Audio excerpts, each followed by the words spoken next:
सतनाम वाहिगुरु साहिब जियो। मांझ महला तीजा। मनमुख पढ़ें पंडित कहावह, दूजै पाए महा दुख पावह। मनमुख पढ़ें पंडित कहावह, दूजै पाए महा दुख पावह। बिख्या माते किछ सूझै नाही, फिर जूनी आवणिया। हऊँ वारी जियों वारी, हऊँ मैं मार मिलावणिया। गुरसेवा ते हर मन वसिया, हर रस सहज पियावणिया। रहा वेद पढ़ें हर रस नहीं आया, वाद वखाणे मोहे माया। अज्ञानमति सदा अंधियारा, गुरमुख बूझ हर गावणिया। अकथो कथियै शब्द सुहावै, गुरमति मन सच्चो पहावै। सच्चो सच रवह दिन राती, एह मन सच रंगावणिया। जो सच रते तिन सच्चो पहावै, आपे दे न पछोतावै। गुर कै शब्द सता सदा सच जाता, मिल सच्चे सुख पावणिया। कूड़ कुसत तिना मैल न लागै, गुर प्रसादी अन दिन जागै। निर्मल नाम वसै कट भीतर, ज्योति जोत मिलावणिया। त्रै गुण पढ़ै हर तत न जानै, मूलों भूले गुर शब्द ना पछाणै। मोह व्यापे किछ सूझै नाही, गुर शब्दी हर पावणिया। वेद पुकारै त्रिविध माया, मनमुख ना बूझै दूजै पाया। त्रै गुण पढ़ै हर एक न जानै, बिन बूझे दुख पावणिया। जां तिस भावै तां आप मिलाए, गुर शब्दी सहसा दुख चुकाए। नानक नावै की सच्ची वडियाई, नामो मन सुख पावणिया। नानक नावै की सच्ची वडियाई, नामो मन सुख पावणिया। वाहिगुरु जी का खालसा, वाहिगुरु जी की फतेह। जुगो जुग अटल धन धन गुरु ग्रंथ साहिब जी, गुरु पातशाह जी की अपार बख्शिश।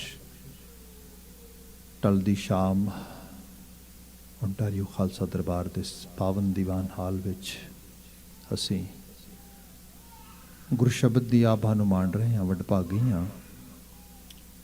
इस समा गुरबाणी व्याख्या दा है, जिस अंदर मांझ राग ते गुरु अमरदास पातशाह उन्होंने द्वारा उच्चारण किए गए अष्टपदे असी विचारते हाँ।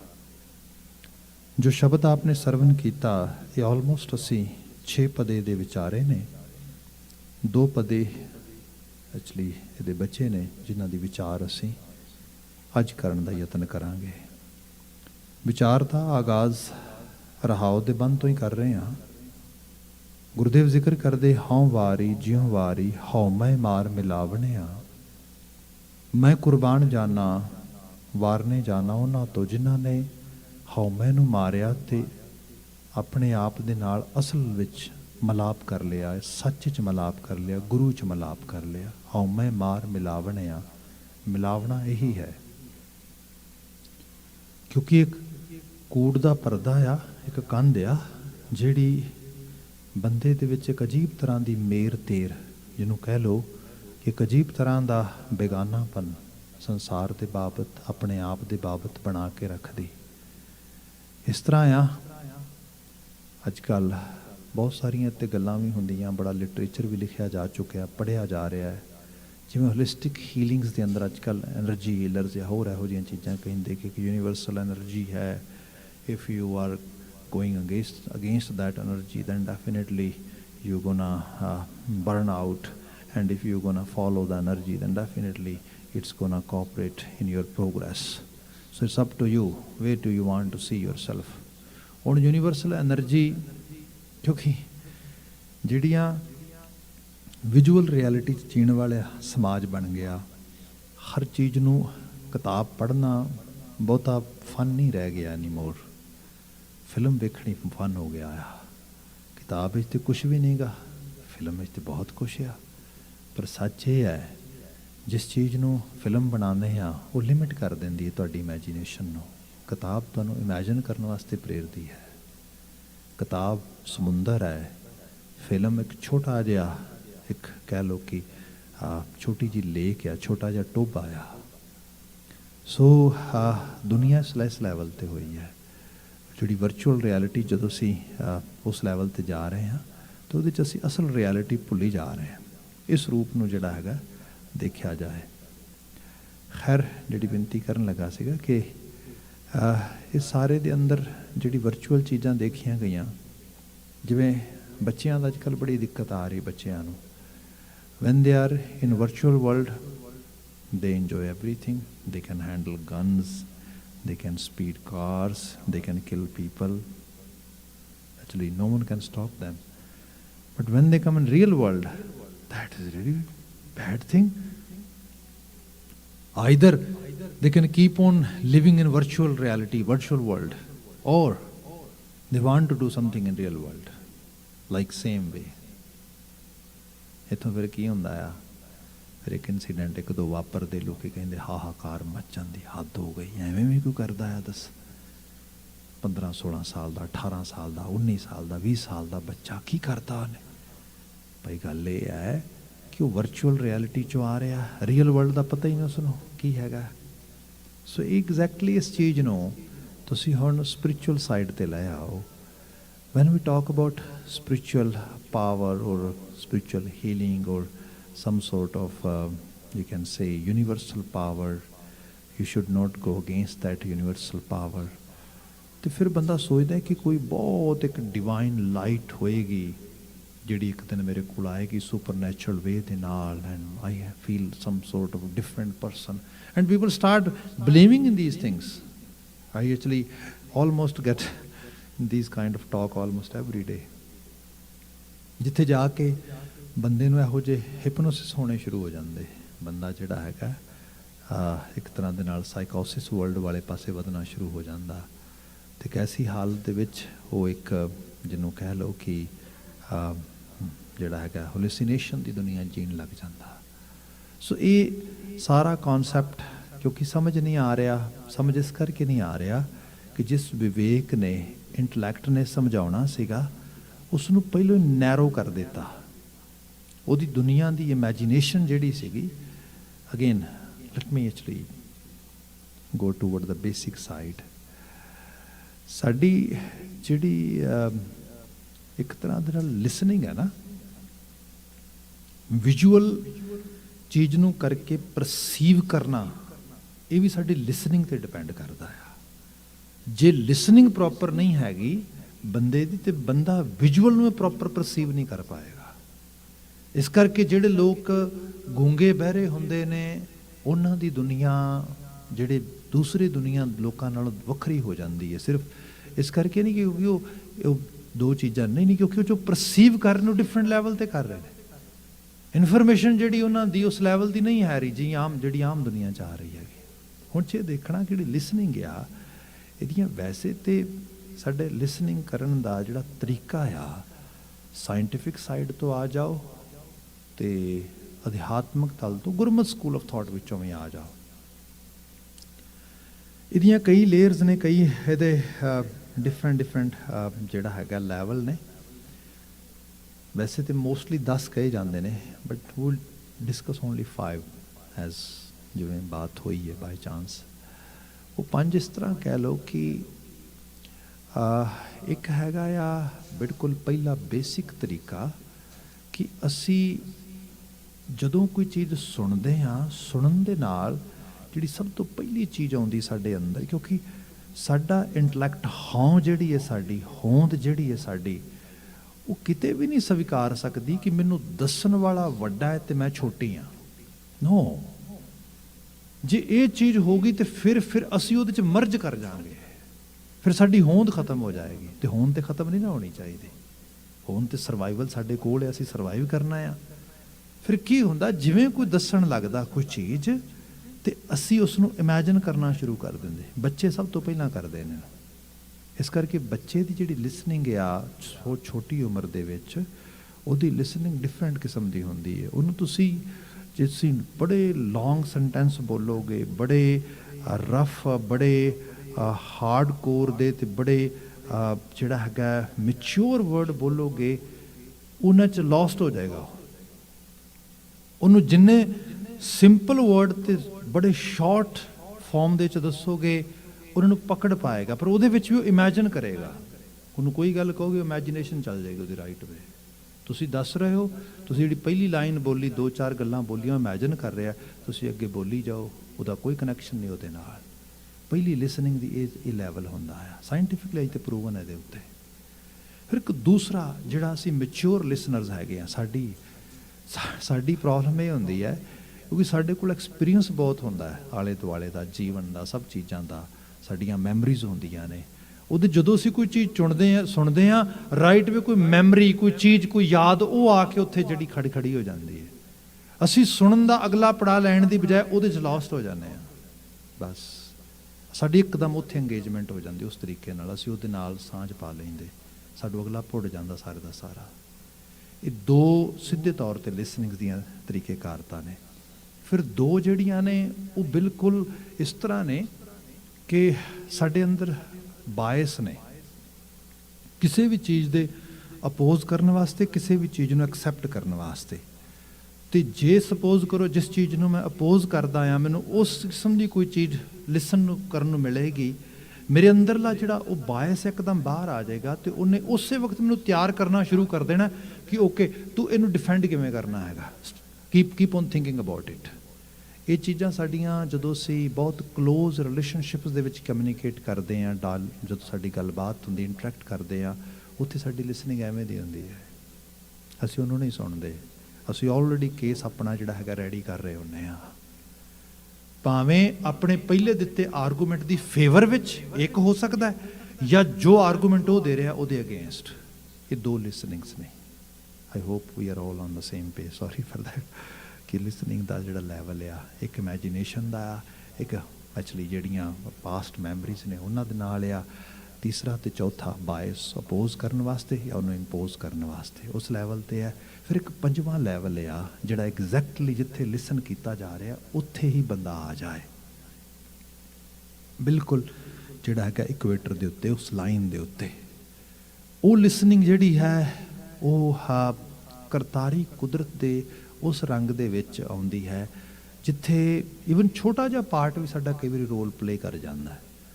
ਤੁਸੀਂ ਸਪੋਜ਼ ਅਸੀਂ ਸਾਰੇ ਕਿਸੇ ਨਾ ਕਿਸੇ ਕੈਮੀਕਲ ਦੀ ਡਿਪੈਂਡੈਂਸੀ ਕ੍ਰੀਏਟ ਕੀਤੀ ਹੈ, ਹੋਰ ਕੁਝ ਨਹੀਂ ਤੇ ਕੈਫੀਨ ਤੇ ਹੈ ਹੀ ਹੈ, ਸ਼ੂਗਰ 'ਚ ਪਤਾ ਨਹੀਂ ਕਿੰਨੇ ਕੈਮੀਕਲਸ ਹੈਗੇ ਨੇ, ਹੋਰ ਪਤਾ ਨਹੀਂ ਕਿੰਨੀਆਂ ਚੀਜ਼ਾਂ ਨੇ। ਰੂਟੀਨ ਦੇ ਵਿੱਚ ਜਿਹੋ ਜੀ ਸਾਡੀ ਨਾਰਮਲ ਪਰਫਾਰਮੈਂਸ ਹੁੰਦੀ ਹੈ ਫਿਜ਼ੀਕਲ ਤੇ ਮੈਂਟਲ ਐਬਿਲਿਟੀ ਦੀ, ਉਹਦੇ 'ਚ ਕੁਝ ਮਾੜੀ ਜਿਹੀ ਵੀ ਚੀਜ਼ ਸੱਜੇ ਖੱਬੇ ਹੋ ਗਈ, we won't be the same person. ਤੇ ਸਪੈਸ਼ਲੀ ਜਦੋਂ ਇਹੋ ਜਿਹੀ ਗੱਲਬਾਤ ਹੋਏਗੀ, ਉੱਥੇ ਗੜਬੜ ਹੋ ਜਾਏਗੀ ਸਾਰੀ, ਉੱਥੇ ਸਾਰੇ ਦਾ ਸਾਰਾ ਹੀ ਕੰਮ ਖਰਾਬ ਹੋ ਜਾਏਗਾ, ਸਾਡੀ ਲਿਸਨਿੰਗ ਨਹੀਂ ਰਹੇਗੀ। ਸੋ ਸਾਡੇ ਕੈਮੀਕਲ ਨਹੀਂ ਸਪੋਰਟ ਕਰ ਰਹੇ ਉਸ ਨੂੰ। ਦੂਸਰੀ ਚੀਜ਼ ਜਿਹੜੀ ਹੈ ਉਹ ਆਊਟਸਾਈਡਰ ਐਨਵਾਇਰਨਮੈਂਟ। ਸਪੋਜ਼ ਕਰੋ ਇਸ ਗੁਰਦੁਆਰੇ ਦੀ ਇਮਾਰਤ 'ਚ ਕਦੀ ਆ ਕੇ ਨਹੀਂ ਬੈਠੇ ਤੇ ਅੱਜ ਹੀ ਆ ਕੇ ਬੈਠੇ ਹਾਂ, ਕੋਈ ਗੱਲ ਸੁਣਨੀ ਤੇ ਭੁੱਲ ਜਾਓ, ਕਿਉਂਕਿ ਇਸ ਸਾਰੇ ਨੂੰ ਪਰਸੀਵ ਕਰਨ ਵਾਸਤੇ ਹੀ ਸਾਡਾ ਫਿਜ਼ੀਕਲ ਤੇ ਸਾਡੀ ਜਿਹੜੀ ਖਾਸ ਕਰਕੇ ਇੰਟਿਊਸ਼ਨ ਆ ਉਹ ਸਾਰੀ ਜ਼ੋਰ ਲਾ ਦੇਗੀ ਆਪਣਾ, ਉੱਥੇ ਉਹ ਚੀਜ਼ ਹੋਣੀ ਨਹੀਂ ਗੀ। ਇਸੇ ਲਈ ਜਦੋਂ ਬੱਚਿਆਂ ਦੇ ਲਗਾਤਾਰ ਕਲਾਸਰੂਮ ਚੇਂਜ ਹੁੰਦੇ ਤੇ ਉਹਨਾਂ ਨੂੰ ਪੜ੍ਹਾਉਣ ਦੀ ਟਰਾਈ ਕੀਤੀ ਜਾਂਦੀ, ਦੇ ਗੈਟ ਟੋਟਲੀ ਡਿਸਟਰੈਕਟ। ਇਹਦੇ ਤੇ ਸਟੱਡੀਜ਼ ਆ ਗਈਆਂ ਨੇ, ਬਹੁਤ ਸਾਰੀਆਂ ਸਟੱਡੀਜ਼, ਫਿਨਲੈਂਡ ਦੀਆਂ ਬਹੁਤ ਕਮਾਲ ਦੀਆਂ ਕਾਰਗਰ ਸਟੱਡੀਜ਼ ਨੇ ਇਸ ਦੇ ਉੱਤੇ ਵੀ ਭਾਈ ਇਸ ਤੇ ਫੋਕਸ ਕਰੋ, ਅਦਰਵਾਈਜ਼ ਐਕਚੁਅਲੀ ਉਹ ਤੇ ਇਸੇ ਚੀਜ਼ ਨੂੰ ਪਰਸੀਵ ਕਰਦਿਆਂ ਲੰਘ ਜਾਣਗੇ we what kind of room is today, actually ਕਿਹੋ ਜਿਹਾ ਬੋਰਡ ਆ, ਅੱਛਾ ਕੀ ਚੱਲ ਰਿਹਾ, ਕੀ ਚੱਲ ਰਿਹਾ।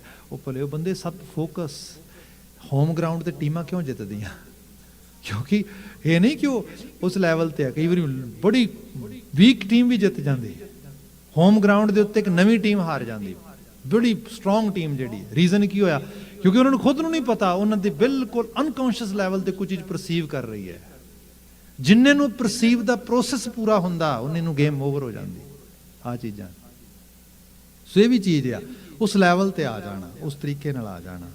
ਤੇ ਫਿਰ ਇਹ ਸਾਰੇ ਦੇ ਵਿੱਚ ਇਹ ਹੈ ਕਿ ਬੰਦੇ ਨੂੰ ਕੋਈ ਕਰਤਾਰੀ ਕੁਦਰਤ ਵੀ ਤਰਸ ਕਰਦੀ ਹੈ ਤੇ ਸਾਡਾ ਜਿਹੜਾ ਉਹ ਚੀਜ਼ ਉਸ ਲੈਵਲ ਤੇ ਆ ਜਾਂਦੀ, ਤਾਂ ਅਸੀਂ ਚੀਜ਼ਾਂ ਨੂੰ ਪਕੜ ਪਾਉਂਦੇ।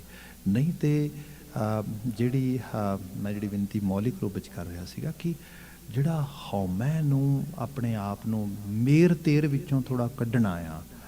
ਅਦਰਵਾਈਜ਼ ਜਿਹੜੀ ਮੈਂ ਯੂਨੀਵਰਸਲ ਐਨਰਜੀ ਦੀ ਗੱਲ ਕਰ ਰਿਹਾ ਸੀਗਾ ਕਿ ਬੰਦੇ ਨੂੰ ਇਹ ਕਿਹਾ ਗਿਆ ਕਿ okay we should not go against the universal forces. ਤੇ ਫਿਰ ਯੂਨੀਵਰਸਲ ਫੋਰਸਸ ਦਾ ਮਤਲਬ ਕੋਈ ਪਾਵਰਸ ਨੇ ਜਿਹੜੀਆਂ ਇਸ ਤਰੀਕੇ ਸੁਪਰ ਨੈਚੁਰਲ ਪਾਵਰ ਵਿਜ਼ੂਅਲਾਈਜ਼ ਕਰ ਲੈਂਦੇ ਹਾਂ ਅਸੀਂ, ਇਸ ਤਰੀਕੇ ਚਲੇ ਜਾਂਦੇ ਹਾਂ। ਐਕਚੁਅਲੀ ਐਸਾ ਨਹੀਂ ਹੈਗਾ, ਕੋਈ ਵਿਜ਼ੂਅਲ ਲੈਵਲ ਤੇ ਕੋਈ ਫੋਰਸ ਨਹੀਂ ਆ ਰਹੀ ਤੁਹਾਡੇ ਵਾਲੇ ਪਾਸੇ ਨੂੰ। ਇਹ ਤਾਂ ਤੁਹਾਡੀ ਸੋਚ ਦਾ ਤਰੀਕੇਕਾਰ ਤਾਂ ਆ।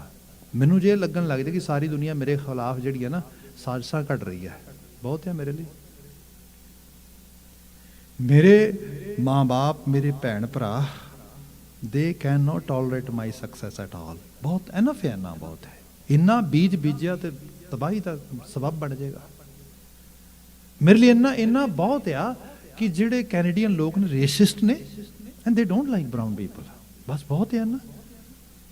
ਇੰਨੀ ਜਿਹੜੀ ਇਹ ਚੀਜ਼ ਆ ਹਉਮੈ, ਐਕਚੁਅਲੀ ਇਸ ਰੂਪ ਦੇ ਵਿੱਚ ਇਸ ਸਾਰੇ ਤੋਂ ਬਾਹਰ ਆ ਜਾਣਾ। ਜੇ ਚੀਜ਼ ਹੁੰਦੀ, ਗੁਰੂ ਸਾਹਿਬ ਪਹਿਲਾਂ ਹੀ ਇੱਕ ਬਾਇਸ ਹੁੰਦੇ, ਪ੍ਰੀਜੁਡਾਈਸ ਹੁੰਦਾ ਕਿ Babar is coming from Khorasan and he is totally against of the whole actually people who are living in Punjab and actually in that region, and he's gonna kill. Baba ji ਕਦੀ ਜਾਂਦੇ ਉਹਦੇ ਕੋਲ? ਬਾਬਾ ਜੀ ਗਏ ਉਹਦੇ ਕੋਲ, ਬੜੇ ਓਪਨ ਮਾਈਂਡਡ ਹੋ ਕੇ ਗਏ।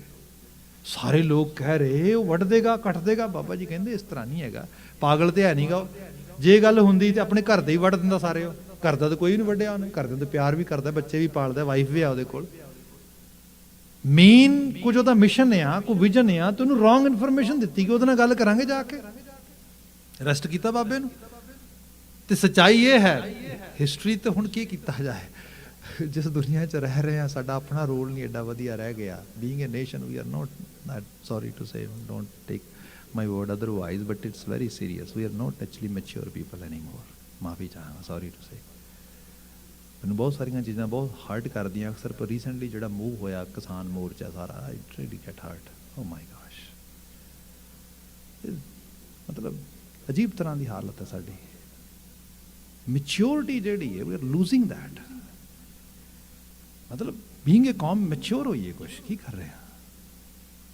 ਉਹੀ ਹਾਲ global citizen, why we are forgetting it.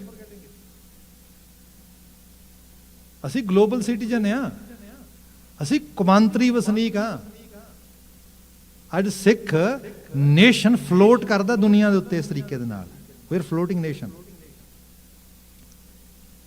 ਸਾਡੀ ਇੱਕ ਛੋਟੀ ਜਿਹੀ ਚੀਜ਼ ਜਿਹੜੀ ਹੈ ਨਾ, ਜੇ ਗੁਰਦੁਆਰਾ ਦਾ ਲੰਗਰ ਕੋਵਿਡ ਵਿੱਚ ਚੱਲਦਾ, ਦੁਨੀਆ ਸਾਇਰਨ ਵਜਾਉਂਦੀ ਕਾਰਾਂ ਲਿਆ ਕੇ। Think about it. And if we going to do anything otherwise, what's going to happen? ਇਸ ਤਰ੍ਹਾਂ ਨਹੀਂ ਹੁੰਦਾ। ਬਹਾਦਰੀ ਦੇ ਰੰਗ ਹੋਰ ਬੜੇ ਨੇ। ਬਹਾਦਰ ਹੋਣਾ, ਬਹਾਦਰੀ ਦਿਖਾਣੀ। ਅਜੇ ਦੁਨੀਆ ਭਰ ਦੇ ਐਥਲੀਟ ਬੱਚੇ ਬੈਠੇ ਨੇ, ਗਰਾਊਂਡ ਖੁੱਲ੍ਹਾ ਸਾਰਾ ਦਾ ਸਾਰਾ। ਗੋ ਹੈਡ, ਕੌਣ ਰੋਕ ਰਿਹਾ ਤੁਹਾਨੂੰ? ਐਸੇ ਜੁੱਸੇ ਘੱਟ ਦਿਓ, ਦੁਨੀਆ ਚੌਕੇ ਰਹਿ ਜਾਏਗੀ। ਅੱਜ ਸਾਡੇ ਕੋਲ ਕੀ ਸਾਡਾ ਜਿਹੜਾ ਹੈਗਾ, ਸਾਡੇ ਕੋਲ ਬਾਇੰਗ ਐਬਿਲਿਟੀ ਕਿੰਨੀ ਹੈ ਸਾਡੇ ਕੋਲ। ਬੀਇੰਗ ਏ ਮਤਲਬ ਨੇਸ਼ਨ ਦੇ ਤੌਰ 'ਤੇ ਸੋਚੀਏ ਨਾ, ਕੌਮ ਦਾ ਮਤਲਬ ਵੀ ਸਮਝੀਏ। ਮੈਂ ਤਾਂ ਬੜਾ ਅਦਨਾ ਜਿਹਾ ਇਨਸਾਨ ਹਾਂ, ਕੋਈ ਗਾਲਾਂ ਵੀ ਕੱਢ ਸਕਦਾ, ਨੋ ਡਾਊਟ, ਕੋਈ ਬੁਰਾ ਭਲਾ ਵੀ ਕਹਿ ਸਕਦਾ, ਕੋਈ ਕੁਝ ਨਹੀਂ ਹੈ, ਪਰ ਥਿੰਕ ਅਬਾਊਟ ਇਟ। ਖੈਰ, ਜਿਹੜਾ ਫੋਕਸ ਰੱਖੀਏ ਉੱਤੇ, ਜਿਹੜੀ ਬੇਨਤੀ ਕਰ ਰਿਹਾ ਸੀਗਾ ਕਿ ਪਹਿਲਾਂ ਹੀ ਜੇ ਪ੍ਰੀਜੁਡਾਈਸ ਬਣਾ ਲਿਆ ਕਿਸੇ ਚੀਜ਼ ਬਾਰੇ, ਤੇ ਬਾਬਾ ਜੀ ਨੇ ਕੋਈ ਪ੍ਰੀਜੁਡਾਈਸ ਨਹੀਂ ਬਣਾਇਆ। ਬਾਬਾ ਜੀ ਨੇ ਕਿਹਾ ਕਰਤਾਰ ਦਾ ਹੁਕਮ ਹੈ, ਉਹਦੇ 'ਚ ਜਾਵਾਂਗੇ। ਹੋਇਆ ਕਿ ਉੱਥੇ ਗਏ, ਮੈਂ ਕਿਹਾ ਹਿਸਟਰੀ ਨਹੀਂ ਬਿਆਨ ਕੀਤੀ ਗਈ ਉਵੇਂ, ਜਿਵੇਂ ਬਾਬਰ ਨੇ ਸੈਦਪੁਰ ਤਬਾਹ ਕੀਤਾ, ਲਾਹੌਰ ਨਹੀਂ ਤਬਾਹ ਕੀਤਾ, ਕਸੂਰ ਨਹੀਂ ਤਬਾਹ ਕੀਤਾ, ਸਰਹਿੰਦ ਨਹੀਂ ਤਬਾਹ ਕੀਤਾ, ਸਿੱਧਾ ਚੜਿਆ ਆਲ ਦਾ ਵੇ ਪਾਣੀਪਤ ਆਇਆ, ਲੋਧੀ ਨੂੰ ਲਲਕਾਰਿਆ ਆ ਕੇ। ਦੇਖੋ ਹਿਸਟਰੀ ਬਦਲ ਗਈ ਪੂਰੀ ਦੀ ਪੂਰੀ। ਨਹੀਂ ਤੇ ਜਿਵੇਂ ਉਹਨੇ ਸੈਦਾਂ ਦਾ ਪਿੰਡ ਜਿਹੜਾ ਉਜਾੜ ਕੇ ਰੱਖ ਦਿੱਤਾ ਸੀਗਾ, ਉਸ ਤੋਂ ਬਾਅਦ ਕੋਈ ਪਿੰਡ ਨਗਰ ਬਚਦਾ? ਕੁਝ ਵੀ ਨਹੀਂ ਸੀ ਬਚਣਾ। ਬਾਬੇ ਨੇ ਕਿਹਾ ਵੀ ਦੇਖ, ਜੇ ਸਕਤਾ ਸਕਤੇ ਕੋ ਮਾਰੇ ਤਾਂ ਮੰਦਰ ਉਸ ਨਾ ਹੋਈ। ਜੇ ਕਹਿਣਾ ਲਟੇਰਾ ਨਹੀਂ ਗਾ, ਮੈਂ ਤੇ ਤੈਨੂੰ ਇਹ ਕਹਿਣਾ ਵੀ ਪਾਪ ਕੀ ਜੰਜਲਾ ਕਾਬਲ ਨੂੰ ਧਾਇਆ, ਜੋਰੀ ਮੰਗਿਆ ਦਾਨਵੇ ਲਾ ਲੋ। ਮੇਰੀ ਜਾਚੇ ਤੂੰ ਮੰਗਤਾ ਹੈ, ਪਰ ਮੰਗਤਾ ਇਸ ਕਿਸਮ ਦਾ ਪਾਪੀਆਂ ਦੀ ਬਰਾਤ ਲੈ ਕੇ ਪਾਪੀਆਂ ਦਾ ਲਾੜਾ ਬਣ ਕੇ ਆ ਗਿਆ, ਸ਼ੀਸ਼ਾ ਵਿਖਾਤਾ ਉਹਨੂੰ। ਅਹਿਸਾਸ ਹੋਇਆ ਹੁਕਮਰਾਨ ਹੋਣਾ ਤੇ ਲਟੇਰੇ ਹੋਣ 'ਚ ਫਰਕ ਹੈ। ਹੁਕਮਰਾਨ ਹੋ, ਬਣ ਹੁਕਮਰਾਨ। ਹਕੂਮਤ ਕਰਨੀ ਹੈ ਤੇ ਹਕੂਮਤ ਕਰ, ਜਰਵਾਣਿਆਂ ਦੀ ਜਿਹੜਾ ਹੈਗਾ ਰੂਪ ਦੇ 'ਚ ਕਿਉਂ ਆ ਰਿਹਾ ਫਿਰ?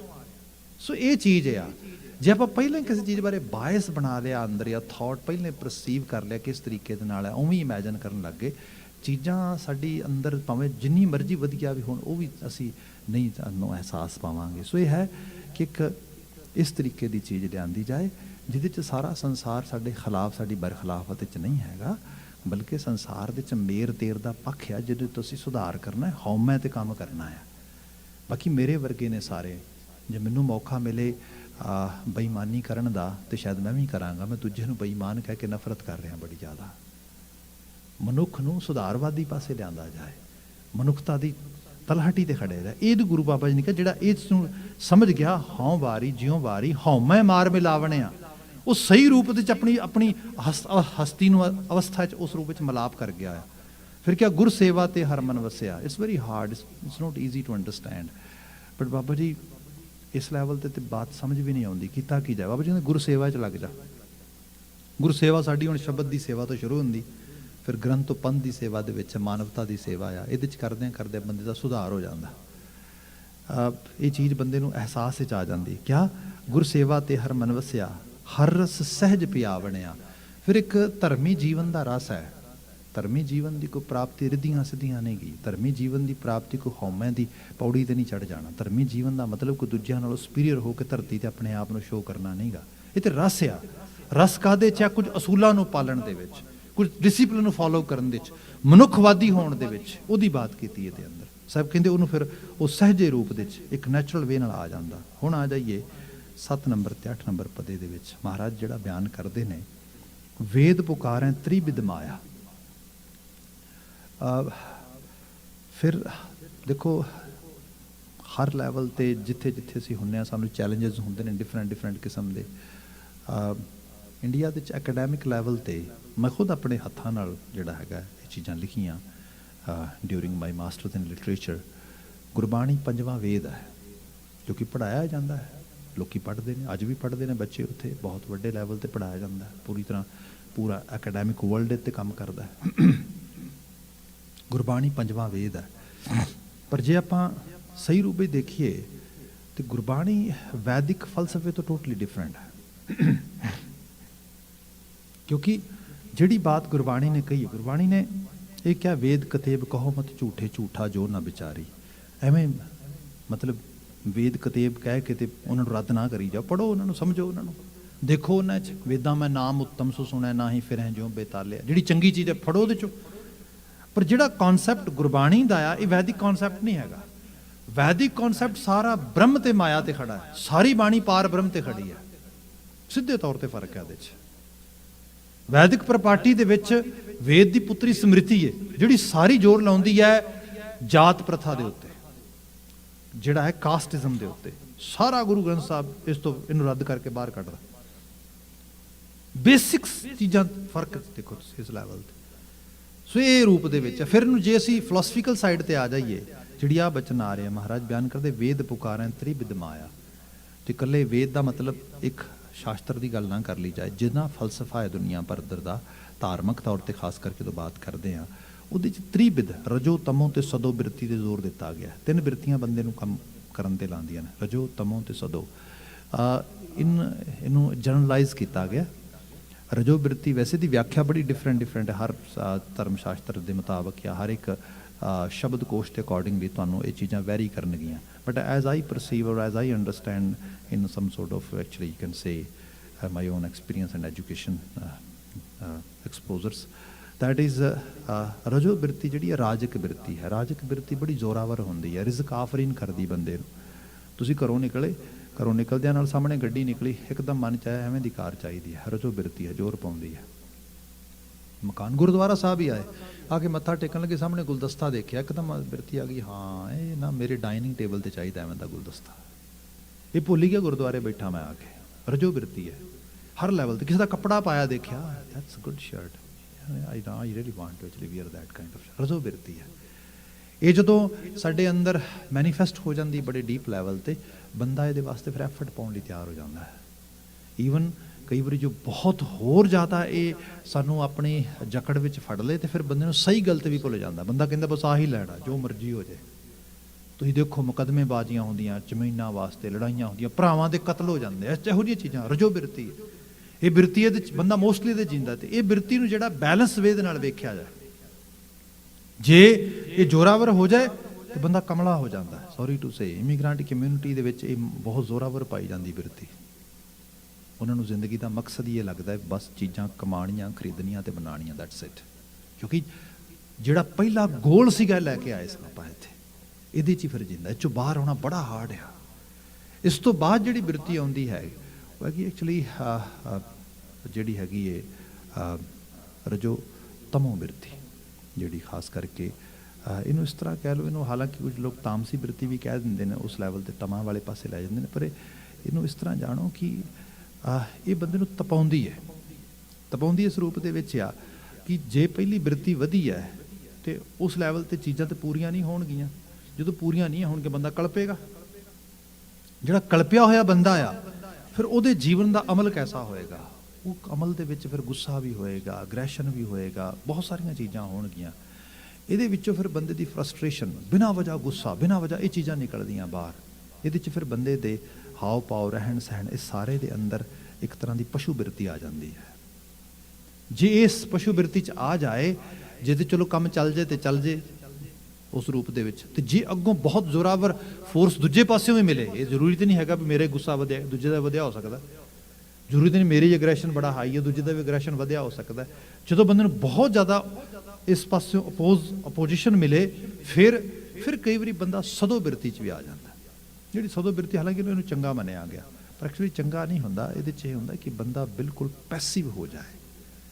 ਪੈਸਿਵ ਮੀਨ ਮਨ ਵਿੱਚ ਹੋਏ ਕਿ ਆ ਵੀ ਚੀਜ਼ ਚਾਹੀਦੀ ਹੈ, ਮਕਾਨ ਵੀ ਚਾਹੀਦਾ, ਘਰ ਵੀ ਚਾਹੀਦਾ, ਪਰ ਮਕਾਨ ਛੋਟਾ ਨਹੀਂ ਚਾਹੀਦਾ, ਵੱਡਾ ਹੀ ਚਾਹੀਦਾ। ਵੱਡਾ ਮਿਲਣਾ ਨਹੀਂਗਾ। ਇਸ ਪੱਖ ਦੇ ਉੱਤੇ ਆਪਣੇ ਆਪ ਤੇ ਵੀ ਗੁੱਸਾ ਕਰ ਲਿਆ, ਆਲੇ ਦੁਆਲੇ ਤੇ ਵੀ ਗੁੱਸਾ ਕੱਢ ਲਿਆ, ਸਭ ਚੀਜ਼ਾਂ ਹੋ ਗਈਆਂ, ਉਹ ਵੀ ਪੂਰੀਆਂ ਹੋ ਗਈਆਂ। ਹੁਣ ਇਹ ਹੈ ਵੀ ਬਿਲਕੁਲ ਨੈਗੇਟਿਵ ਹੀ ਹੋ ਜਾਓ, ਨੈਗੇਟਿਵ ਹੀ ਥਿੰਕ ਕਰਨ ਲੱਗ ਜਾਓ। ਕੋਈ ਦੂਜਾ ਵੀ ਐਡਵਾਈਸ ਲੈ ਆ ਕੇ ਵੀ ਭਾਜੀ ਘਰ ਉਹ ਛੱਡੋ ਪਰਾਂ, ਕੋਈ ਫਾਇਦਾ ਨਹੀਂਗਾ, ਇੱਥੇ ਤੇ ਘਰ ਕਾਹਦੇ ਨੇ, ਘਰ ਤੇ ਬੈਂਕਾਂ ਦੇ ਨੇ, ਕਿਸ਼ਤਾਂ ਦਿੰਦੇ ਬੰਦਾ ਮਰ ਜਾਂਦਾ ਹੈ, ਇਸ ਕਿਸਮ ਦੇ ਨਾਲ ਉਸ ਨੂੰ ਵੀ ਕਹਿਣਾ ਵੀ ਨਾ ਫਾਇਦਾ ਹੀ ਕੋਈ ਨਹੀਂ ਹੈਗਾ, ਤੂੰ don't go this side at all. ਇਹ ਇੱਕ ਤਰ੍ਹਾਂ ਦੀ ਬਿਲਕੁਲ ਬੰਦੇ ਦੀ ਜਿਹੜੀ ਹੈਗੀ ਹੈ ਦਲਿੱਦਰਤਾ ਦੀ ਬਿਰਤੀ ਹੈ।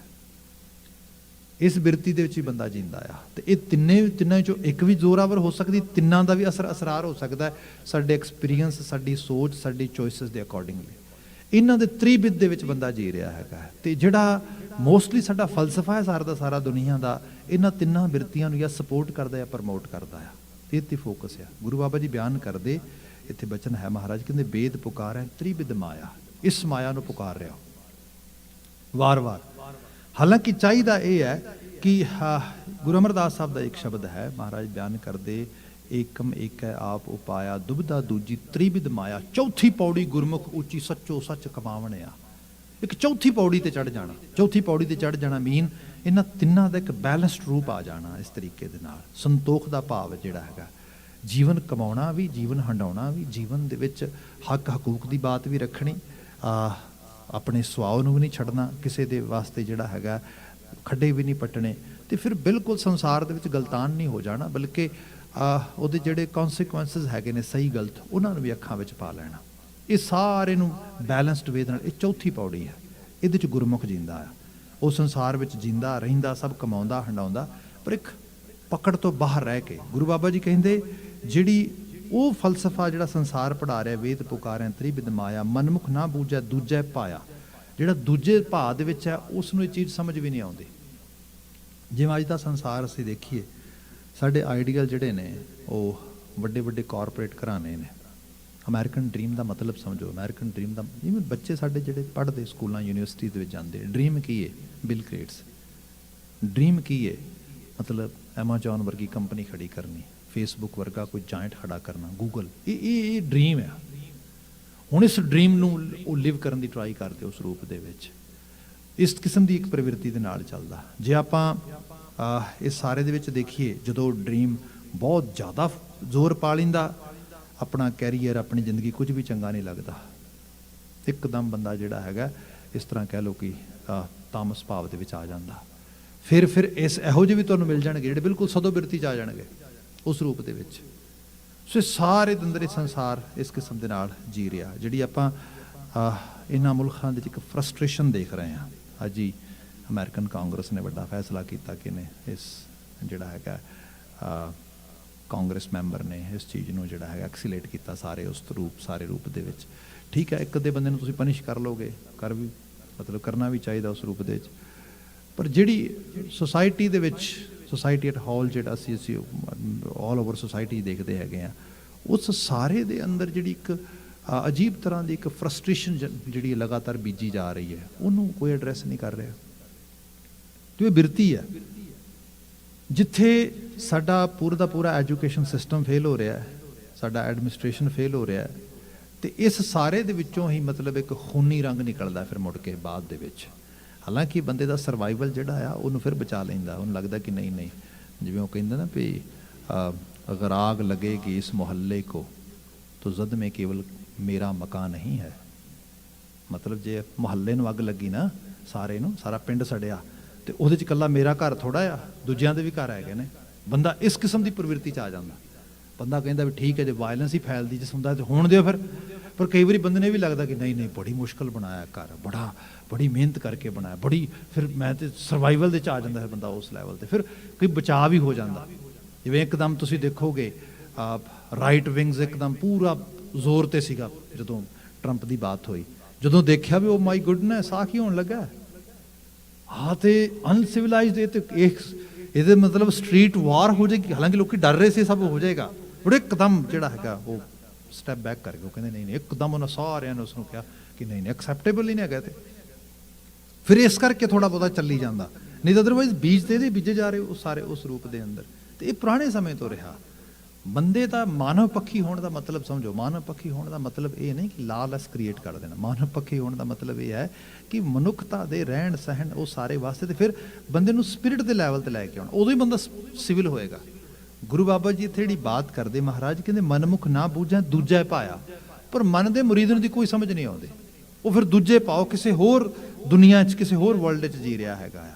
ਅਗਲਾ ਬਚਨ ਲਿਖ ਦਿੱਤਾ, ਤ੍ਰੈ ਗੁਣ ਪੜ੍ਹੈ ਹਰ ਏਕ ਨਾ ਜਾਣੈ, ਬਿਨ ਬੂਝੇ ਦੁਖ ਪਾਵਣਿਆ। ਤ੍ਰੈ ਗੁਣ ਪੜ੍ਹੈ, ਇਹ ਤ੍ਰੈ ਗੁਣੀ ਵਿਦਿਆ ਵੀ ਪੜ੍ਹੀ ਜਾਂਦਾ, ਸਭ ਚੀਜ਼ਾਂ ਇੰਟਲੈਕਚੁਅਲ ਦੀ ਬਾਤ ਹੋ ਰਹੀ ਇੱਥੇ ਸਾਰੀ, ਕਿਉਂਕਿ ਬਾਤ ਸ਼ੁਰੂ ਸੀ ਮਨਮੁਖ ਪੜ੍ਹੈ ਪੰਡਤ ਕਹਾਵੈ। ਮਹਾਰਾਜ ਕਹਿੰਦੇ ਇਹ ਉਹ ਕਰ ਕੀ ਰਿਹਾ ਹੈਗਾ ਕਿ ਹੁਣ ਇਹ ਸਭ ਚੀਜ਼ਾਂ ਦੇ ਵਿੱਚ ਗੰਚਤ ਹੈ। ਤ੍ਰੈ ਗੁਣ ਪੜ੍ਹੈ ਹਰ ਏਕ ਨਾ ਜਾਣੈ, ਉਸ ਇੱਕ ਨੂੰ ਨਹੀਂ ਜਾਣਦਾ। ਉਹ ਇੱਕ ਦਾ ਮਤਲਬ ਜਿਹੜਾ ਸਰਵਸਵ ਵਿਦਮਾਨ ਹੈ ਸਾਰਿਆਂ ਦੇ ਵਿੱਚ, ਮੇਰ ਤੁਹਾਡੇ ਸਭ ਦੇ ਵਿੱਚ ਇੱਕੋ ਹੀ ਤੇ ਉਹ ਹਸਤੀ ਹੈ, ਇੱਕੋ ਨੇ ਉਸ ਸਾਰੇ ਜੀਵਨ ਦਿੱਤਾ ਆ, ਉਹਨੂੰ ਨਹੀਂ ਪਹਿਚਾਨ ਰਿਹਾ। ਬਿਨ ਬੂਝੇ ਦੁੱਖ ਪਾਵਣਿਆ, ਉਸ ਨੂੰ ਨਾ ਬੁੱਝਣ ਕਰਕੇ ਫਿਰ ਦੁੱਖ ਦੀ ਦੁਨੀਆ 'ਚ ਜੀ ਰਿਹਾ ਹੈਗਾ। ਇਸ ਤਰ੍ਹਾਂ ਜਾਣੋ, ਜਿਹਨੂੰ ਬੜਾ ਸੁੰਦਰ ਤਰੀਕੇ ਨਾਲ ਕਿਹਾ ਸੀ ਕਦੀ ਡਾਕਟਰ ਰਾਧਾ ਕ੍ਰਿਸ਼ਨਨ ਨੇ, ਬੜਾ ਇੰਟਲੈਕਚੁਅਲ ਬੰਦਾ ਸੀਗਾ। ਉਹ ਕਹਿੰਦਾ ਵੀ ਹਾਲਤ ਇਹ ਹੈ, ਸਾਡੇ ਤੋਂ ਪਰਿਵਾਰ ਨਹੀਂ ਸੰਭਲਦਾ, ਅਸੀਂ ਦੇਸ਼ ਸੰਭਾਲਦੇ ਹਾਂ, ਜਾ ਕੇ ਕੀ ਬਣੇਗਾ। ਸੋਚ ਕੇ ਦੇਖੋ, ਬੜੀ ਕਮਾਲ ਦੀ ਗੱਲ ਹੈ ਵੈਸੇ ਉਹਦੀ। ਬੰਦਾ ਇੱਕ ਪਰਿਵਾਰ, ਇੱਕ ਕੁਣਬੇ ਕੋੜਮੇ 'ਚ ਫੇਲ ਹੋ ਜਾਂਦਾ। ਹੁਣ ਹੋ ਕੀ ਰਿਹਾ ਐਕਚੁਅਲੀ, ਜਿਹਨੂੰ ਅਸੀਂ ਸੀਜ਼ਨਡ ਪੋਲੀਟੀਸ਼ੀਅਨਸ, ਸੀਜ਼ਨਡ ਪੋਲੀਟਿਕਸ ਕਹਿ ਦਿੰਦੇ ਹਾਂ ਸਾਰੀ ਦੀ ਸਾਰੀ, ਇਹ ਸਾਰਾ ਕੁਝ ਇੱਕ ਹਾਲਾਤ ਇਹੋ ਜਿਹੇ ਕਿ ਬੰਦੇ ਦੀ ਦੁਨੀਆ ਜਿਹੜੀ ਆ ਉਹ ਬਿਲਕੁਲ ਲੋਸਟ ਹੋ ਗਈ ਹੈ। ਜਿਹੜੀ ਗੁਰੂ ਬਾਬਾ ਜੀ ਨੇ ਤੇ ਬਾਤ ਕੀਤੀ ਕਿ ਬਿਨ ਬੂਝੇ ਦੁੱਖ ਪਾਵਣਿਆ, ਬਿਨਾਂ ਉਹਨੂੰ ਬੁਝਾਰਤ ਨੂੰ ਬੁੱਝਣ ਤੋਂ ਬਿਨਾਂ ਉਹ ਦੁੱਖ ਦੀ ਦੁਨੀਆ ਦੇ ਵਿੱਚ ਚਲਾ ਜਾ ਰਿਹਾ ਹੈਗਾ। ਇੱਕ ਇਕਾਈ ਤੋਂ ਲੈ ਕੇ ਸਾਰੇ ਸਮਾਜ ਦੀ ਬਾਤ ਕੀਤੀ ਗਈ।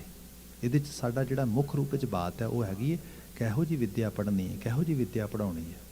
ਜਿਹਦੇ 'ਚ ਮਨੁੱਖਤਾ ਰੱਬ ਦੀ ਅਹਿਸਾਸ ਨੂੰ ਮਾਣ ਸਕੇ, ਉਹਦੀ ਬਾਤ ਆ। ਬਿਲਕੁਲ ਅੰਤਲਾ ਪਦਾ ਨਾਲ ਲੈ ਕੇ ਵਾਈਂਡ ਅਪ ਕਰ ਦਿੰਦੇ ਆ। ਮਹਾਰਾਜ ਕਹਿੰਦੇ ਜਾਂ ਤਿਸ ਭਾਵ ਹੈ ਤਾਂ ਆਪ ਮਿਲਾਏ। ਇੱਥੇ ਅਰਦਾਸ ਆਉਂਦੀ ਹੈ, ਪ੍ਰਾਰਥਨਾ, ਪ੍ਰੇਅਰ। ਮਨੁੱਖ ਆਪਣੇ ਆਪੇ ਨਾਲ ਗੱਲ ਕਰਦਾ ਹੈ, ਆਪਣੇ ਆਪੇ 'ਚ ਬੈਠੇ ਸੱਚ ਨਾਲ ਗੱਲ ਕਰਦਾ ਹੈ, ਸਾਰੇ ਯੂਨੀਵਰਸ 'ਚ ਬੈਠੇ ਸੱਚ ਨਾਲ ਗੱਲ ਕਰਦਾ, ਅਰਦਾਸ ਕਰਦਾ ਰੱਬ ਜੀ ਅੱਗੇ, ਅਕਾਲ ਪੁਰਖ ਵਾਹਿਗੁਰੂ ਬਖਸ਼ਿਸ਼ ਕਰੀ, ਤੇਰੇ ਤਰਸ ਵਿੱਚੋਂ ਹੀ ਇਹ ਚੀਜ਼ ਨਿਕਲਣੀ ਹੈ, ਸੋਚ ਨਿਕਲਣੀ ਹੈ, ਤੂੰ ਬੜਾ ਬੇਅੰਤ ਆ, ਇਸ ਕਰਕੇ ਮੈਨੂੰ ਤਰਸ ਕਰ, ਜਾਂ ਤਿਸ ਭਾਵ ਹੈ ਤਾਂ ਆਪ ਮਿਲਾਏ, ਮੇਰੇ ਅਸਲ ਆਪੇ ਨਾਲ ਮੈਨੂੰ ਮਿਲਾ ਦੇ। ਫਿਰ ਕਿਹਾ ਗੁਰ ਸ਼ਬਦੀ ਸਹਿਸਾ ਦੁੱਖ ਚੁਕਾਏ। ਸਹਿਸਾ ਦੁੱਖ ਚੁਕਾਏ, ਵੈਸੇ ਤਾਂ ਇਹਦੇ ਬਾਰੇ ਬਹੁਤ ਸਾਰੀਆਂ ਗੱਲਾਂ ਹੋ ਸਕਦੀਆਂ ਨੇ। ਤਿੰਨ ਤਰੀਕੇ ਦੀ ਸਾਡੇ ਐਕਸਪੀਰੀਅੰਸ ਦੀ ਗੱਲ ਹੁੰਦੀ ਹੈ। ਇੱਕ ਹੈਗਾ ਰਿਐਲਿਟੀ, ਰੀਅਲ, ਟਰੂ। ਦੂਸਰਾ ਹੈਗਾ ਅਨਰੀਅਲ, ਅਸਤ, ਨॉन ਰੀਅਲ ਬਿਲਕੁਲ। ਤੀਸਰਾ ਹੈਗਾ ਆ ਜਿਹਨੂੰ ਅਸੀਂ ਮਿੱਥ ਕਹਿੰਦੇ ਆ, ਮਿੱਥਿਆ। ਇਹਨਾਂ ਤਿੰਨਾਂ ਸਟੇਜਸ ਦੇ ਵਿੱਚ ਬੰਦੇ ਦੀ ਸੁਰਤ ਜਿਹੜੀ ਹੈਗੀ ਉਹ ਜਾਂਦੀ ਹੈ। ਕਈ ਵਾਰ ਮਿੱਥ ਨੂੰ ਇਹ ਸੱਤ ਮੰਨਦਾ, ਕਈ ਵਾਰ ਸੱਤ ਨੂੰ ਇਹ ਅਸੱਤ ਮੰਨਦਾ, ਕਈ ਵਾਰ ਅਸੱਤ ਨੂੰ ਇਹ ਮਿੱਥ ਮੰਨ ਲੈਂਦਾ। ਸੋ ਇੱਕ ਕਾਣ ਆ ਗਈ ਸਾਰੇ ਦੀ ਸਾਰੀ ਸੋਚ ਵਿੱਚ। ਹੁਣ ਸਪੋਜ਼ ਕਰੋ ਇਹ ਹੁੰਦਾ ਕਿਸ ਤਰੀਕੇ ਨਾਲ ਹੈ, ਸੌਰੀ ਟੂ ਸੇ ਥੋੜੀ ਬੜੀ ਡੀਪ ਜੀ ਗੱਲ ਹੈ, ਬਟ ਸਿੰਪਲ ਕਰਨ ਦੀ ਟਰਾਈ ਕਰਦਾ। ਮੇਰੀ ਕੋਈ ਵੀਕਨੈਸ ਮੈਨੂੰ ਵਿਖਾਉਂਦਾ, ਹਉਮੈ ਦਾ ਗੱਲ ਹੋ ਰਹੀ ਇਹਦੇ ਸਾਰੇ ਪਿੱਛੇ, ਬੈਕ ਵੀਕਨੈਸ ਦੀ ਗੱਲ ਵਿਖਾਉਂਦਾ ਹੈ, ਤੇ ਮੇਰਾ ਵਿਵੇਕ ਕਹਿੰਦਾ ਵੀ ਇਟ ਸੀਮਸ ਰੀਅਲ, ਪਰ ਰਾਈਟ ਵੇ ਉਹਦੇ ਨਾਲ ਇੱਕ ਥਾਟ ਕਹਿੰਦਾ ਹੈ ਕਿ no no no, actually it's unreal, but someone is saying in front of you, how come?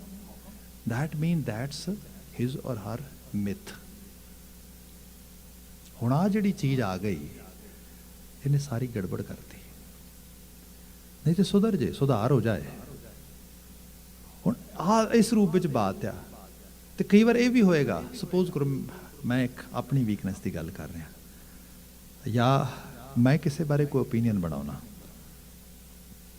ਉਹ ਸੱਤ ਦੇ ਆਧਾਰਿਤ ਨਾ ਹੋਏ, ਉਹ ਕਾਹਦੇ ਦੇ ਆਧਾਰਿਤ ਹੋਏ, ਮੇਰੀ ਮਿੱਥ ਤੇ। ਮੈਂ ਕਿਸੇ ਬਾਰੇ ਕੋਈ ਇਸ ਕਿਸਮ ਦਾ ਪ੍ਰੈਜੁਡਾਈਸ ਬਣਾ ਲਿਆ। ਹੁਣ ਕੀ ਹੈ, ਅਨਰੀਅਲ ਨੂੰ ਰੀਅਲ ਕਰਨ ਵਾਸਤੇ ਮੈਂ ਯਤਨ ਕਰ ਰਿਹਾ ਹਾਂ, ਬਸ ਹੋ ਗਿਆ ਕੰਮ ਸ਼ੁਰੂ। ਇਸ ਧਰਤੀ ਦੇ ਉੱਤੇ ਤੁਸੀਂ ਦੇਖੋਗੇ ਜਿਹਨੂੰ ਅੱਜ ਕੱਲ੍ਹ ਕਿਹਾ ਜਾ ਰਿਹਾ ਹੈ ਕਿ ਇਹ ਰੋਂਗ ਇਨਫੋਰਮੇਸ਼ਨ ਹੈ, ਰੋਂਗ ਇੰਟਰਪ੍ਰੀਟੇਸ਼ਨ ਹੈ, ਇਸ ਤਰ੍ਹਾਂ ਆ, ਇਸ ਤਰ੍ਹਾਂ ਆ, ਅਜੀਬ ਹਾਲਤ ਆ। ਸੋਸ਼ਲ ਮੀਡੀਆ ਸਾਰਾ ਇਹਦੇ ਤੇ ਖੜਾ ਹੈ, ਤੁਸੀਂ ਦੇਖ ਲਓਗੇ ਸਾਰਾ। ਮਤਲਬ ਭਾਵੇਂ ਉਹ ਡਾਟਾ ਬੇਸਡ ਆ ਤੇ ਭਾਵੇਂ ਉਹ ਨੌਨ ਡਾਟਾ ਬੇਸਡ ਆ, ਪਰ ਅਜੀਬ ਤਰ੍ਹਾਂ ਦੀ ਹਾਲਤ ਆ। ਗੁਰਮਤ ਸਕੂਲ ਆਫ ਥਾਟ ਨੂੰ ਜਦੋਂ ਆਪਾਂ ਦੇਖੀਏ ਤੇ ਇਹਦੇ ਵਿੱਚ ਤੇ ਅਜੀਬ, ਮਤਲਬ ਜਿਵੇਂ ਸਾਈਂ ਬੁੱਲੇ ਸ਼ਾਹ ਦੀ ਅਸੀਂ ਕਾਫੀ ਪੜ੍ਹਦੇ ਆ ਨਾ, ਉਲਟੇ ਹੋਰ ਜ਼ਮਾਨੇ ਆਏ ਤਾਂ ਮੈਂ ਭੇਤ ਸੱਜਣ ਦੇ ਪਾਏ, ਕਾਂ ਲੱਗਣਾ ਨੂੰ ਢਾਵਣ ਲੱਗੇ, ਚਿੜੀਆਂ ਜੂਰੇ ਢਾਏ। ਇੱਕ ਲਾਲ ਸਿਚੁਏਸ਼ਨ ਨੂੰ ਬਿਆਨ ਕਰਦਾ, ਉਹਦੇ ਚੋਂ ਇੱਕ ਰੱਬ ਦੇ ਮੰਜ਼ਰ ਨੂੰ ਵੀ ਬਿਆਨ ਕਰਦਾ ਵੀ ਹਾਂ, ਮਤਲਬ ਤਾਂ ਮੈਂ ਭੇਤ ਸੱਜਣ ਦੇ ਪਾਏ, ਵੀ ਸੱਜਣਾ ਤੇਰੇ ਭੇਤ ਤੇ ਹੁਣ ਆਏ, ਕਿਆ ਕਮਾਲ ਕਰੀ ਜਾ ਰਿਹਾ। ਇੱਕ ਪਾਸੇ ਇੱਕ ਐਸੀ ਹਾਲਤ ਹੈ ਕਿਉਂਕਿ ਉਹਨੂੰ ਵਿਟਨੈਸ ਕਰ ਰਿਹਾ, ਪੂਰੀਆਂ ਵਾਲੇ ਰਾਜੇ ਕੀਨੇ ਰਾਜੇ ਮੰਗਣ ਲਾਏ। ਇੱਕ ਤੇ ਉਹ ਚੀਜ਼ ਹੋ ਰਹੀ ਹੈ, ਦੂਸਰੇ ਪਾਸੇ ਉਹ ਕਹਿੰਦਾ ਕਿ ਕਾਂ ਲੱਗੜਾ ਨੂੰ ਢਾਵਣ ਲੱਗੇ, ਚਿੜੀਆਂ ਜੂਰੇ ਢਾਏ। ਇੱਕ ਅਜੀਬ ਹਾਲਤ ਹੋਰ ਤਰ੍ਹਾਂ ਦੀ ਲੱਗ ਰਹੀ ਹੈ ਮੈਨੂੰ। ਸੋ ਇਹ ਸਾਰਾ ਮੰਜ਼ਰ ਜਿਹੜਾ ਆ, ਇਹ ਸਾਰੇ 'ਚ ਫਿਰ ਬੰਦਾ ਜਾਏ ਤੇ ਜਾਏ ਕਿੱਥੇ? ਆਪਣੇ ਆਪ ਨੇ ਆਪਣੇ ਆਤਮ ਨੂੰ ਚੀਨੇ, ਆਪਣੇ ਆਪ ਨੂੰ ਗੋਖੇ ਪੜਤਾਲੇ, ਤੇ ਸਾਡਾ ਜਿਹੜਾ ਇਨਰ ਵਿਵੇਕ ਆ, ਜਿਵੇਂ ਬਾਣੀ ਕਹਿੰਦੀ, ਉਹਨੂੰ ਮਜ਼ਬੂਤ ਕਰ, ਫਿਰ ਤੈਨੂੰ ਸੱਚ ਸਮਝ ਆਏਗਾ, ਆਪਣੇ ਬਾਰੇ ਵੀ ਦੂਜਿਆਂ ਦੇ ਬਾਰੇ ਵੀ। ਮਿੱਥ ਫਿਰ ਤੇਰੇ ਵਿਜ਼ਨ ਨੂੰ ਬਲਰੀ ਨਹੀਂ ਕਰੇਗੀ, ਅਸਤ ਤੈਨੂੰ ਅਪੀਲ ਨਹੀਂ ਕਰੇਗਾ। And once actually we're out of these two things, something is not appealing us, and second thing, something is not attracting toward us। ਜਿਹੜਾ ਮਿੱਥ ਤੇ ਅਸਤ ਦੀ ਬਾਤ ਕੀਤੀ ਗਈ ਹੈ, ਫਿਰ ਕੱਲਾ ਸੱਤ ਰਹਿ ਜਾਏਗਾ। ਸਚਿਆਰ ਹੋਣਾ ਇਹੀ ਹੈ। ਹੋਪ ਮੈਂ ਐਕਸਪਲੇਨ ਕਰ ਪਾਇਆ ਹੋਵਾਂ। ਮਹਾਰਾਜ ਤੇ ਬਿਆਨ ਕਰਦੇ ਬਿਲਕੁਲ ਅੰਤਰੀ ਲਾਈਨ ਦੇ ਵਿੱਚ ਮਹਾਰਾਜ ਕਹਿੰਦੇ ਗੁਰ ਸ਼ਬਦੀ ਸਹਿਸਾ ਦੁੱਖ ਚੁਕਾਏ। ਇਹ ਸਹਿਸਾ ਚੁੱਕ ਜਾਂਦਾ, ਇਹ ਫਿਰ ਜਿਹੜੀ ਚੀਜ਼ ਹੈ ਇਹ ਵਿੱਚੋਂ ਖਤਮ ਹੋ ਜਾਂਦੀ। ਨਾਨਕ ਨਾਮੈ ਕੀ ਸੱਚੀ ਵਡਿਆਈ, ਨਾਮੋ ਮਨ ਸੁਖ ਪਾਵਣਿਆ। ਜੇ ਇਸ ਨਾਮ ਨੂੰ ਮੰਨੇਗਾ ਨਾ ਨਾਨਕ, ਫਿਰ ਇਹਦੇ ਚੋਂ ਸੱਚਾ ਸੁੱਖ ਪ੍ਰਾਪਤ ਕਰ ਲਏਗਾ। ਇਹ ਸੱਚਾ ਸੁੱਖ, ਸੱਚਾ ਕੰਫਰਟ ਨਹੀਂ ਹੈਗਾ। ਕਈ ਵਾਰ ਤੇ ਬੰਦੇ ਨੂੰ ਬੜਾ ਅਨਕੰਫਰਟ ਲੈਣਾ ਪੈਂਦਾ ਐਸੀ ਸਿਚੁਏਸ਼ਨ ਨੂੰ ਮੰਨ ਕੇ ਸਮਝ ਕੇ, ਪਰ ਉਹ ਹੈ ਕਿ ਉਹਦੇ ਵਿੱਚ ਵੀ ਉਹ ਸੁੱਖ ਆ। ਉਹਨੂੰ ਲੱਗਦਾ ਵੀ ਨਹੀਂ ਐਟਲੀਸਟ ਮੇਰੀ ਜਿਹੜੀ ਅੰਦਰ ਦੀ, ਜਿਹੜੀ ਅੰਦਰ ਮੇਰੇ ਸਾਰੀ ਸਾਰੀ ਖਿੱਚਾਤੂਨ ਹੋਣੀ ਸੀਗੀ, ਖੁਰਾਫਾਤੀਅਤ ਹੋਣੀ ਸੀਗੀ, ਉਹ ਚਲੀ ਗਈ ਮੇਰੇ ਕੋਲੋਂ। ਇਹ ਹੈ ਹਉਮੈ ਦਾ ਮੁੱਕਣਾ ਤੇ ਸੱਚ ਦਾ ਮਿਲਣਾ। ਤੇ ਇੱਥੇ ਹਉਮੈ ਦਾ ਮੁੱਕਣਾ ਮੇਰਾ ਮੁੱਕਣਾ ਨਹੀਂਗਾ। ਮੇਰੀ ਤੇ ਗੁਰੂ ਸਾਹਿਬ ਗੱਲ ਬੜੀ ਵਧੀਆ ਕਰਦੇ, ਜਿਵੇਂ ਅਸੀਂ ਮਹਾਰਾਜ ਬਿਆਨ ਕਰਦੇ ਕਿ ਗੁਰਾ ਇੱਕ ਦੇਹ ਬੁਝਾਈ, ਸਭਨਾ ਜੀਆਂ ਕਾ ਇੱਕ ਦਾਤਾ ਸੋ ਮੈਂ ਥੋੜਾ ਮੁਕਾ ਰਹੇ ਨੇ ਇੱਥੇ, ਹਉਮੈ ਤੋਂ ਬਾਹਰ ਕੱਢ ਰਹੇ। ਤੇ ਆਹ ਕਿਹੜੀ ਮੈਂ ਆ ਬਾਬਾ ਜੀ, ਤੁਸੀਂ ਤਾਂ ਹਉਮੈ ਤੋਂ ਮੁਕਾ ਰਹੇ ਸਾਡੀ ਨੂੰ। ਸੋ ਮੈਂ ਵਿਸਰ ਨਾ ਜਾਈ, ਉਹ ਮੈਂ ਕਿਹੜੀ, ਉਹ ਮੈਂ ਹੈ ਪਵਿੱਤਰ ਮੈਂ। ਬੜੀ ਡਿਟੇਲਡ ਗੱਲ ਕਰ ਸਕਦੇ ਹਾਂ ਕਦੀ ਸਮਾਂ ਬਣਿਆ। ਤੇ ਅੱਜ ਵਾਸਤੇ ਸਮਾਂ ਸਮਾਪਤ ਆ। ਭੁੱਲਾਂ ਗਲਤੀਆਂ ਨਾ ਚਤਾਰਿਓ ਜੇ।